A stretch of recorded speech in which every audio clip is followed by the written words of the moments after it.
Welcome to Have You Read It, the channel where we bring books to life, one summary at a time.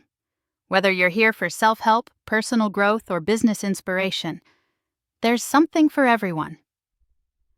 Today, we're exploring The Startup Way by Eric Ries, the author of the best-selling The Lean Startup. In The Lean Startup, Ries introduced a groundbreaking methodology for building and scaling startups under conditions of extreme uncertainty. The Startup Way takes those principles and expands them, showing how they can be applied not just to fledgling businesses, but to companies of all sizes, even massive corporations and government agencies. It's about fostering a culture of continuous innovation, allowing organizations to adapt and thrive in today's rapidly changing marketplace. Ries argues that established companies often struggle to innovate because they're stuck in old ways of thinking. They rely on traditional management practices designed for a time when markets were more predictable and growth was primarily about capacity. They prioritize short-term results over long-term vision, leading to risk aversion and a fear of failure. This, he says, is a recipe for stagnation and eventual decline in today's dynamic environment.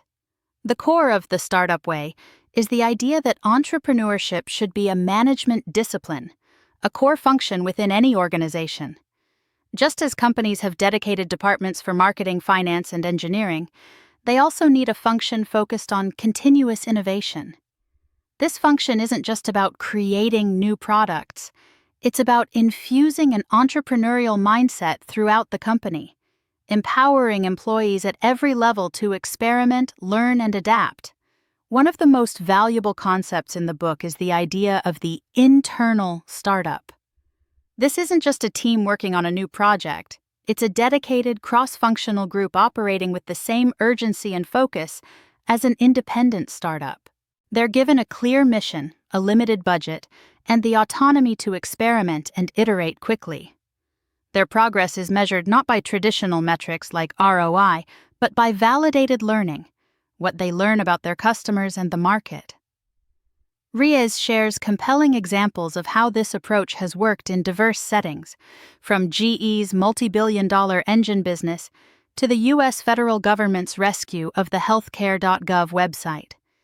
He emphasizes the importance of executive sponsorship, showing how leaders can create islands of freedom for these internal startups to operate without being stifled by bureaucracy. A key part of the Startup Way is the concept of innovation accounting. This is a system for measuring progress when traditional metrics are effectively zero. It involves tracking leading indicators that predict future success, like customer engagement, retention, and virality. It provides a common language for teams and executives to discuss progress and make informed decisions about resource allocation. Ries emphasizes the importance of building a culture that embraces experimentation and tolerates failure. He encourages managers to ask, "What did you learn?" rather than, "Why did you fail?" This shift in mindset, he argues, is crucial for creating an environment where employees feel safe to take risks and pursue bold ideas. He introduces the idea of the second founding, a moment in a company's life when it transitions from a startup to a more mature organization. This is a critical period, as it's easy for companies to lose their entrepreneurial spirit as they scale. He shows how successful companies like Airbnb have navigated this transition by continuing to invest in internal startups and new ventures.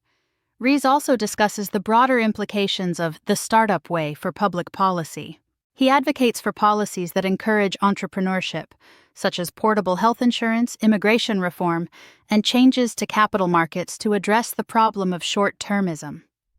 Throughout the book, Ries emphasizes the importance of long-term thinking. He argues that companies need to balance the demands of their current business with investments in future growth. This requires a shift in mindset from maximizing quarterly profits to building sustainable value. Now let's recap some of the key takeaways from The Startup Way. Entrepreneurship as a function. Just like marketing or finance, entrepreneurship should be a dedicated function within any organization. Internal startups.